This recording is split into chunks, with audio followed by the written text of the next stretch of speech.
Society तो आज के हम लोग इस वीडियो में क्लास 12th मैथ्स का इंटीग्रल के एक्सरसाइज 7.2 का क्वेश्चन देखने वाले हैं। तो फर्स्ट क्वेश्चन से एनसीईआरटी का क्वेश्चन है। टोटली क्वेश्चन किसका होगा? एनसीईआरटी का। तो फर्स्ट क्वेश्चन से स्टार्ट करते हैं। फर्स्ट क्वेश्चन हमारा ये रहा कि 2x upon 1 upon x square 1 plus x square integrate करना है। एक्स के रिस्पेक्ट में लिखा नहीं है, लेकिन जिसमें इंटीग्रल जिस फॉर्म में दिया रहता है जनरली उसी फॉर्म में इंटीग्रेट होते हैं, यानी कि वही यहाँ dx होता है। ठीक, तो इसको आगे बढ़ाने से पहले एक चीज समझ लो कि सब्स्टिट्यूट करना पड़ेगा हमें। 1 प्लस एक्स स्क्वायर को हम मान लेते हैं t। ठीक है, इसको हम लोग क्या करेंगे, t मान लेंगे और t इक्वल टू क्या करेंगे, 1 प्लस एक्स स्क्वायर।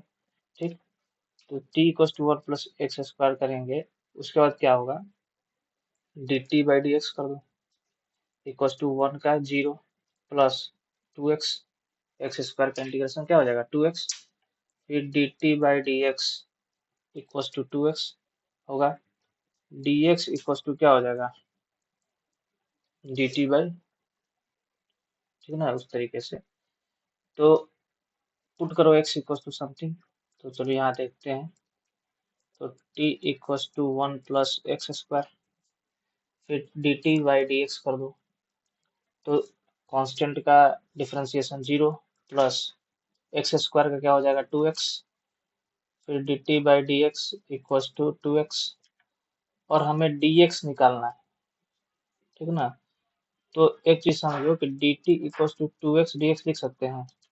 हमें टोटल हमारा जो इक्वेशन है ये, हमें कोशिश क्या करना है कि हमारा जो इक्वेशन है ना, ये जो x में है इसमें, उसको हम t में कर दें ताकि सिंपल हो जाए, और इसको भी t में कर दें। ठीक, उसको दिमाग में रखते हुए हमें करना है। तो एक चीज देखो, यहाँ 2x dx ही dt हो गया। कहने का मतलब क्या है,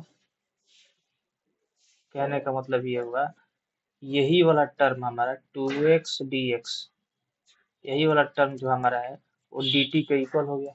बात समझ में आ गया? क्यों ना हम इसको किससे रिप्लेस कर दें, dt से रिप्लेस कर दें, और हमारा इक्वेशन इजी हो जाएगा। इसको dt से कर देंगे और ये 1 प्लस एक्स स्क्वायर जो है इसको हम ऑलरेडी t माने हुए हैं। इक्वेशन हमारा टोटली क्या हो जाएगा, सिंपलेस्ट फॉर्म में हो जाएगा।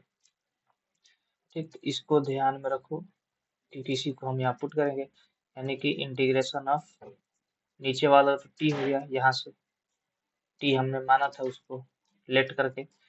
ठीक, और 2x dx को क्या लिख सकते हैं dt,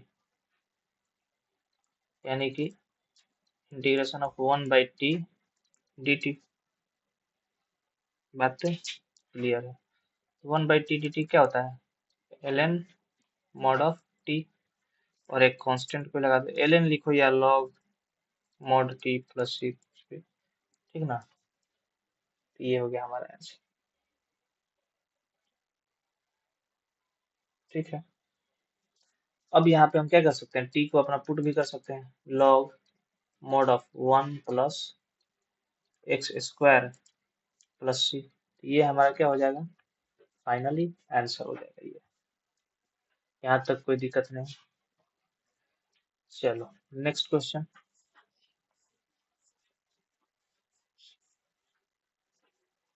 नेक्स्ट क्वेश्चन क्या बोल रहा है, सेम चीज है, इसको भी सब्स्टिट्यूशन से ही करना पड़ेगा। जो क्या बोल रहा है, क्वेश्चन नंबर 2 फर्स्ट तो हो गया 2, अब बोल रहा है कि log x का स्क्वायर है अपॉन x, इसको इंटीग्रेट कर दो, किसके रिस्पेक्ट में dx, dt करेंगे थोड़े ही उसके रिस्पेक्ट में इंटीग्रेट होगा। जो लॉ होता है इंटीग्रेशन का, जो रूल्स एंड रेगुलेशन होता है, बेसिक चीज, वो सबको पता होगा। तो एक चीज इधर देखो, यहाँ पे भी सब्स्टिट्यूट होगा हमारा, क्या होगा कि हम इंटीग्रेशन ऑफ log x का स्क्वायर इंटू 1 बाई एक्स कर सकते हैं क्या, 2dx, और t इक्वल्स टू हम मान लेते हैं, अब यहाँ जो हम मानेंगे वो t इक्वल्स टू मान लेते हैं log x। क्योंकि d t by d x equal to क्या होता है, लॉग एक्स का 1/x, और डी टी इक्वल टू क्या हो जाएगा 1/x D x, 1/x D x. बात क्लियर है? तो आगे का जो भी हुआ यहाँ से सब्सटीट्यूट कर दो, log x को हमने t माना है तो t का स्क्वायर कर दो, और 1/x यहाँ से देखो 1/x dx हमारा किसका इक्वल है dt, यानी कि 1/x dx किससे रिप्लेस कर देंगे dt से, और यहाँ जो log x है log x यहाँ t माने यहाँ से कर देंगे, तो भी हमारा यहाँ से 1/x dx को हम रिप्लेस करके किससे लिख देंगे dt। तो अब हमारे पास सिंपल क्या हो गया टी स्क्वायर डी टी का, यानी कि ये क्या हो जाएगा टी का स्क्वायर प्लस 1, यही ना होता है फॉर्मूला है जनरल, ये तो सिंपल इंटीग्रेशन हो गया प्लस 1 प्लस सी, यानी कि t cube by 3 plus c, t cube by 3 plus c. अब यहाँ से एक चीज पुट कर दो अपना, टी किसको माने थे log x के क्यूब बाई 3 प्लस सी, हमारा फाइनल आंसर क्या हो जाएगा, यही आंसर हो जाएगा फाइनल। ये फाइनल टी को पुट कर देना, क्योंकि जो हमारा क्वेश्चन है वो टी में नहीं है, हम सॉल्व करने के लिए ये काम किए हैं, सॉल्व करने के लिए टी में कन्वर्ट किए हैं, फिर टी पुट कर दो सॉल्व होने के बाद, तो आंसर में कोई फर्क नहीं पड़ेगा। सेकंड हो गया ये। थर्ड क्वेश्चन,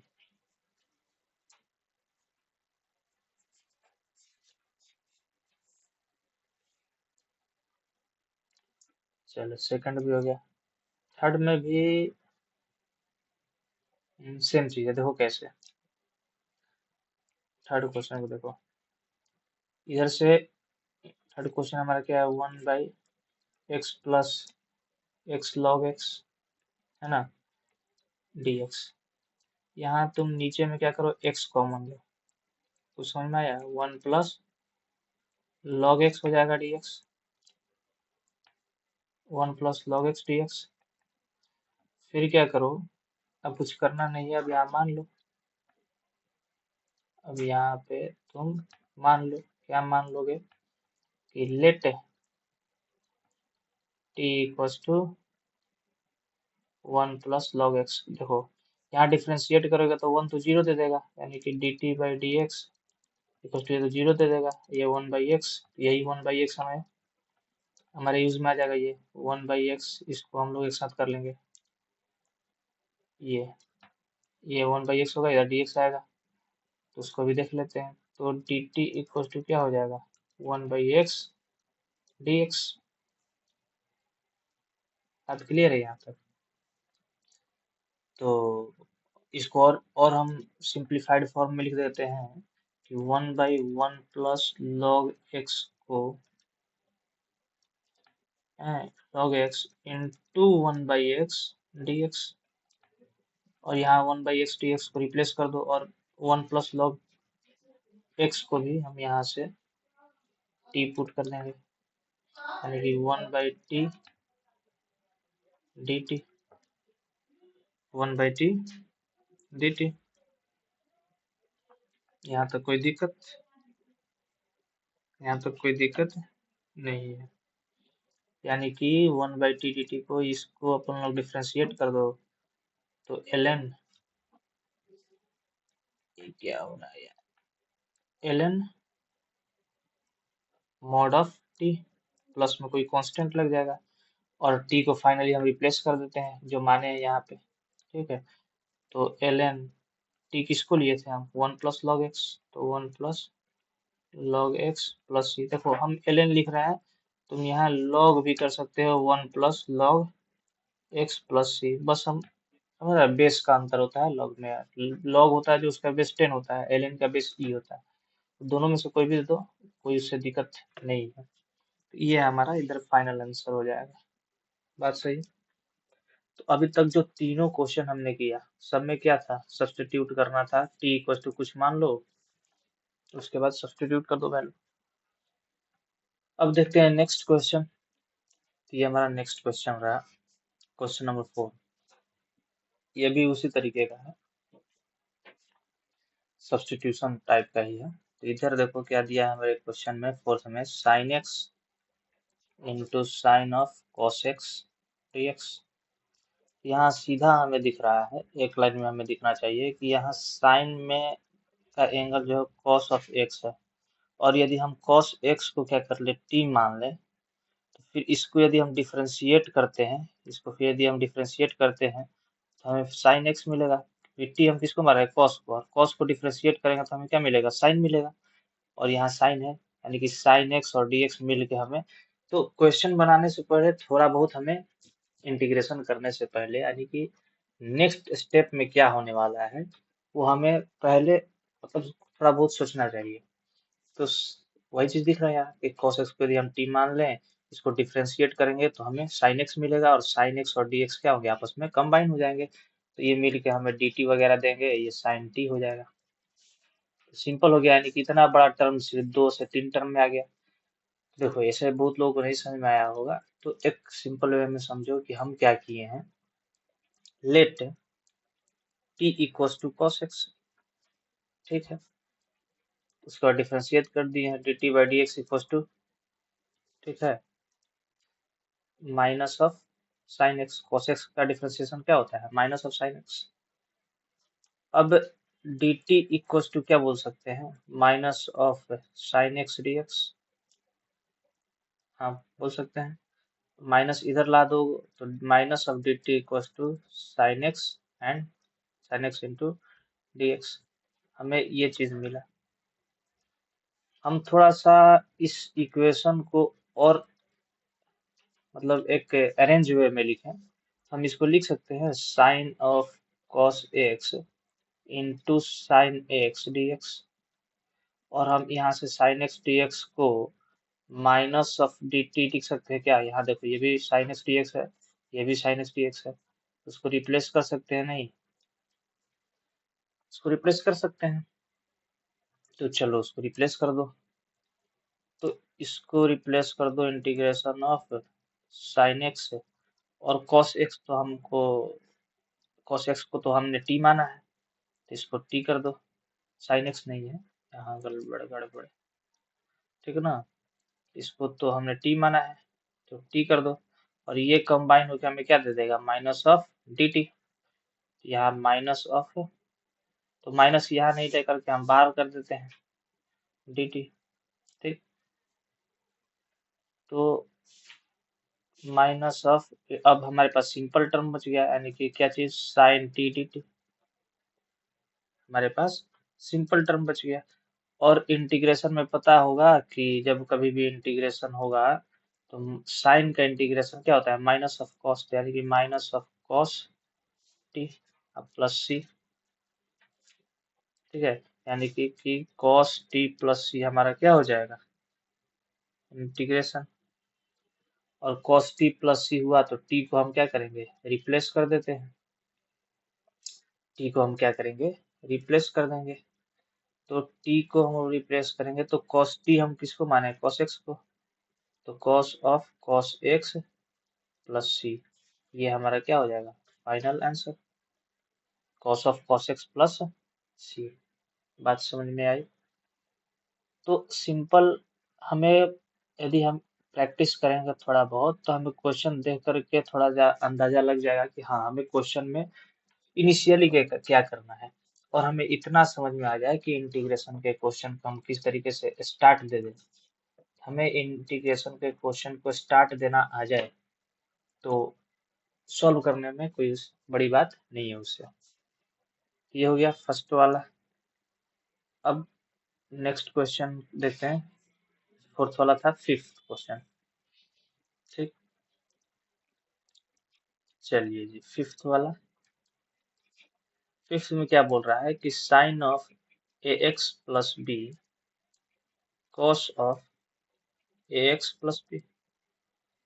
देखो यहाँ तो हम सिंपली किसी को भी सब्सटीट्यूट कर दे, लेकिन एक चीज समझो, हम यहाँ t इक्वल्स टू साइन को लेंगे, क्यों लेंगे, t इक्वल्स टू साइन को भी ले सकते हो और cos को भी ले सकते हो, उससे कोई दिक्कत नहीं होगी। लेकिन उससे पहले एक चीज और समझो, क्या इसको हम, देखो बहुत लोग क्या करेंगे, यहाँ से क्या समझेंगे, अभी हम जो बोल रहे हैं, या तो इसको t ले लेंगे या फिर इसको t ले लेंगे, बात समझ में आ रही है? इसको तुम t यदि किसी को मान के चलो, हम t equal to sine of ax plus b को हम t मान लिए, तो बहुत लोग ये नहीं देख रहा होगा कि यदि हम t मान रहे हैं sine of ax plus b को, ये cos of ax plus b नहीं होगा, प्लस में ये इसको भी तो डिफरेंशिएट करोगे, यानी कि a प्लस 0, यानी कि cos of ax plus b, साथ में एक a भी आएगा, तो तुम a का क्या करोगे? ए हालांकि मान के चलो कांस्टेंट है, उससे कोई फर्क नहीं पड़ेगा, लेकिन फिर भी cos के अंदर में जो आएगा वो तो आएगा ax प्लस b, इसका क्या करोगे? तो थोड़ा बहुत क्या होगा, इधर उधर हो सकता है। तो एक चीज हमें दिखना चाहिए कि साइन का जो एंगल है और जो cos का एंगल दिया हुआ है, दोनों एंगल सेम है। तो सेम है तो क्यों ना हम 2 से मल्टीप्लाई और 2 से डिवाइड करके और साइन 2x वाले फॉर्मूलों के साथ खेल लें, 2 साइन x cos x वाले फॉर्मूले से खेल लो। नहीं, एक टर्म में आ जाएगा आंसर, एक टर्म में आएगा तो कुछ हो सकता है, कुछ हद तक इजी हो जाए। स्टार्ट तो हमें मिल गया कि हाँ एक स्टार्ट ये हो सकता है, स्टार्ट दे दो। तो हमें इसको क्या करना है, इंटीग्रेट करना है। तो हम क्या किए कि इसको 2 से पूरे इक्वेशन को मल्टीप्लाई कर दिए, यानी कि sine of ax plus b cos ax plus b, ठीक, और इसको 2 से डिवाइड भी कर दिए dx।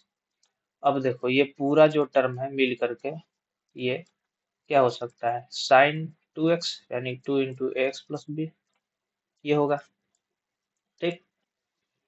चलिए तो इसको 1/2, 2 साइन एक्स क्या हो जाएगा, sine of 2ax plus b dx। Clear है यहाँ तक? अब क्या कर दो, 1/2 है इंटू साइन 2 को भी अंदर कर दो ताकि हमें कंफ्यूजन नहीं रहे, 2b dx। अब हमें क्या हुआ कि अब हमारे पास जो साइन और कॉस दो थे, अब एक ही में आ गया सिर्फ साइन में, ठीक है। जो हमारे पास साइन कॉस दो दो है टर्म, अब हमारे पास एक ही टर्म आ गया, और हमारे पास जो एक्स प्लस बी हैंडल करना पड़ रहा था, डिफ्रेंशिएट करने के बाद भी हमारे पास एक्स प्लस बी आ रहा था, उससे अब छुटकारा मिल जाएगा। कैसे? यहाँ ऑलरेडी ये है, अब साइन एक्स को तो हम यहाँ कुछ मान नहीं सकते हैं, कुछ मान सकते हैं क्या? नहीं। एक चीज सीधा दिख रहा है कि हम इसको अब t मानेंगे और इसको t मानेंगे, डिफरेंशिएट करेंगे तो dx को हम क्या करेंगे, dt में कन्वर्ट करेंगे, और इतना बड़ा टर्म होगा इसको हम एक t में कन्वर्ट करेंगे, मान लेंगे ये t है। तो हम यहाँ से देखो क्या करते हैं,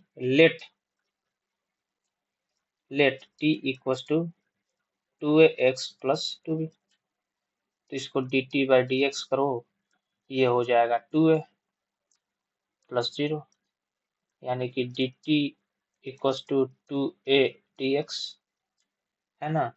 और यहाँ से dt by 2a equal to क्या हो जाएगा, dx, यानी कि हमें dx मिल गया dt बाई 2a।